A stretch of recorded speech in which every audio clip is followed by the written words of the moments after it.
0958 hours. The Caribbean looks peaceful, but that calm is about to be shattered. A U.S. Marine Corps AH-1Z Viper attack helicopter slices through the humid air at 150 knots, its rotors beating a low, thunderous rhythm. Below, a cartel go-fast boat races north, unaware that it's already doomed. The Viper launched from the USS Wuima 15 minutes earlier, guided by data from a P-8 Poseidon high above. The pilot watches two white-hot dots on his helmet display, twin engines glowing on infrared. He adjusts his visor, steady hands on the cyclic. Every system hums readiness. This is not a patrol, it's an execution order in motion. And somewhere beneath that tropical sun, a $1 million smuggling dream is about to meet American steel. They call this stretch of water the Caribbean Express, a highway of greed connecting Venezuela's coast to open waters. The smugglers' 45-knot boat cuts across gentle waves, twin Mercury 300s roaring behind them. They laugh, confident in speed and routine. They've made this trip dozens of times, but 20,000 feet above, a Boeing P-8 Poseidon watches in silence. Its AN/APY-10 radar picks up the boat's telltale signature. Low, fast, twin engines, heading north. It even drops sonobuoys to listen, confirming the pattern. Within minutes, satellite uplinks push data to the Viper's Link 16 feed. A red symbol flashes on the pilot's screen. Target acquired.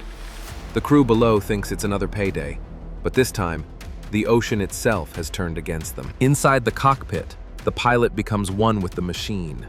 His top owl helmet projects a virtual battlefield on his visor, merging his vision with sensors.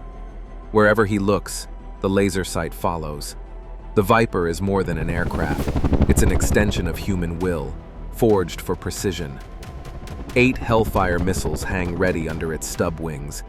Each one is a $150,000 message, fast, final, unforgiving. Beneath them, the 20mm M197 Gatling cannon waits, capable of tearing through a hull at 2 kilometers. He checks the laser code, PRF 1113. That number binds one missile to one target, a handshake of death. Far below, 2 engines churn the water. The smugglers are free men for perhaps 6 more minutes. Viper 2-1, you are cleared hot. Those words echo through his headset like a trigger in time. The pilot steadies the craft, holding altitude at 2,000 feet. Through his infrared view, he sees 2 glowing points, the boat's engines burning bright against the cool sea. The Poseidon's updates flow in. Target heading 350 degrees, closing distance. 15 minutes to Venezuelan waters. That's all the margin he gets. His mind shifts from tracking to execution. The rules of engagement are met, legal clearance granted, and command authority locked. The moment is clinical, detached, yet electric. Every fiber of training and trust converges here. The pilot takes one breath, fingers poised over the release, as the calm of the cockpit contrasts the chaos waiting below. At 10:06 hours, the pilot activates the laser designator. A narrow beam of invisible light paints the target. To human eyes, nothing happens. But to a Hellfire's seeker head, it's like a blazing beacon. The boat begins erratic turns, 45 degrees one way, 45 degrees back, desperate to confuse whatever it senses is watching. It doesn't matter. The Viper's auto-tracking algorithms predict each move, adjusting micro-degrees faster than the smugglers can think. The pilot's helmet shifts slightly. The turret follows instantly, the laser steady. Somewhere below, the engines scream harder, sensing something wrong. The ocean glitters around them, but the real storm is invisible, silent, and watching from miles above. The pilot whispers, "Locked." The boat's last few seconds have already begun. One missile is selected, the AGM-114R Romeo variant, multi-purpose, adaptable, and lethal. Its internal systems hum as it cools the seeker head to minus 200 degrees Celsius with argon gas, sharpening its vision. Gyroscopes spin to 40,000 RPM. Fins test movement, checking 147 parameters in under a second. Everything reads green. The pilot selects direct attack mode, a straight flight path for maximum impact. The fuse is set to instantaneous contact for a clean kill. The missile waits, locked to PRF 1113, its unique signal. The pilot steadies his breath, aligning for a 5.5-kilometer shot. He hears the wind rush through the rotors, then a calm voice in his headset. Viper 2-1, weapons free. He presses the release. Hell is airborne. The Hellfire rockets forward, a streak of white smoke and flame. Its solid fuel motor burns at 5,000 degrees Fahrenheit, generating 500 pounds of thrust. In 2.5 seconds, it's already supersonic. The autopilot calculates intercept angle 50 times per second, chasing the reflected laser code. The missile climbs to 2,500 feet, then dives, gravity joining precision. The Viper's sensors track it flawlessly. The boat below still weaves, unaware that its fate is sealed. Through the camera, the pilot watches a speck of light streak across the sea. It's mathematics in motion. Guidance, correction, inevitability. 5 seconds to impact. He can almost feel the tremor through the cockpit. In modern warfare, there is no warning, no mercy, only a decision executed by code and speed. At 995 miles per hour, the Hellfire meets its mark. The warhead detonates instantly, unleashing a pressure wave of over 200 psi. The fiberglass hull disintegrates before the explosion even finishes. The FLIR screen blooms white, a flare of heat so intense it blinds sensors for a second. Debris rains down in all directions, engines ripped apart, fragments scattering across a 100-meter radius. For half a minute, the sea looks like it's boiling. Then silence. The pilot's report is brief, steady, professional. Good effect on target. Vessel destroyed. The engagement lasted 8 seconds. The smugglers didn't even have time to scream. Somewhere in the distance, waves swallow what's left. A boat that once ran drugs now becoming a reef for fish. The Viper circles once. Nothing but floating fragments remain. Half a seat, a broken engine cowling, and fuel bubbling to the surface.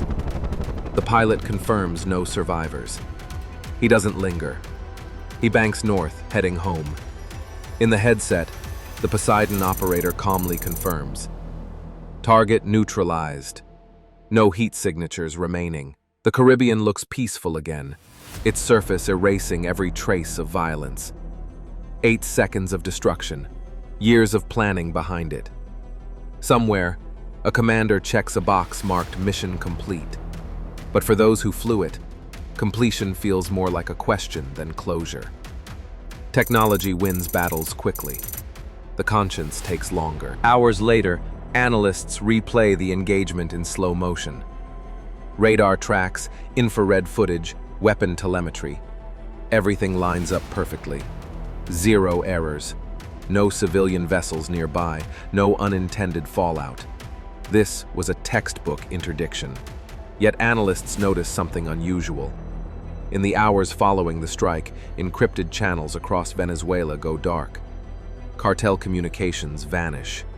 Surveillance drones spot smaller boats scattering along new routes. The operation wasn't just about one target. It sent ripples through an entire network. The message was unmistakable. The US can see everything, and when it chooses to strike, it does so without hesitation or warning. By the next morning, reports hit Washington. The footage is reviewed by defense committees, intelligence directors, and diplomats. Officially, it's a counter-narcotics operation. Unofficially, it's a reminder of reach, a show of precision power. For allies, it's reassurance. For rivals, it's a warning. The Caribbean is not beyond US jurisdiction when national security is on the line. Yet within those same walls, debates ignite. Did this cross a line? Was the message too loud? Every missile carries both policy and consequence. One strike may stop a shipment or ignite new tension. But the footage speaks louder than politics. One clean hit, 0 errors, total control. For now. Within a week, Cartel channels explode with speculation. Some leaders demand revenge, others demand caution. They begin altering smuggling routes, hiding in fishing fleets, and using decoy vessels to confuse radar. New rumors spread of anti-tracking paint and homemade jammers. But they know, none of it guarantees safety. They've seen what a Hellfire can do. Fear spreads faster than information. In one intercepted call, a cartel commander mutters, "The sky belongs to them now." And he's right. Every wave could hide a drone. Every shadow overhead could mean death. Technology has become their new predator, and it never sleeps. Back aboard the USS Wuima, analysts and flight crew debrief. Every system performed flawlessly. The Poseidon's radar found the target. Link 16 transferred live coordinates. The Viper executed without delay. The integration between sea, air, and data worked like a symphony. In the war room, the strike becomes a case study. Lessons are extracted. Improve persistence. Enhance sensor fusion. Shorten legal response time. Every engagement teaches something new. And while the results are celebrated, the tone remains professional, almost restrained. Precision warfare is about discipline, not emotion. But behind that professionalism lies something more human. The weight of knowing perfection came at the cost of lives. When the pilot removes his helmet, the silence hits harder than the explosion ever could. He replays every second, from cleared hot to good effect. He followed orders. He executed flawlessly. Yet somewhere deep inside, a small part of him wonders who those men were. Smugglers, criminals, or just desperate people trying to survive. That question doesn't belong in flight logs or debriefs, but it lingers anyway. Modern warfare has made killing clinical, clean, distant. But no amount of technology can erase the human behind the trigger. Precision doesn't mean emotionless. It just means faster. And faster always comes with a cost. The ocean hides its scars, but stories ripple outward. One missile, one moment, and a cartel route is forever changed.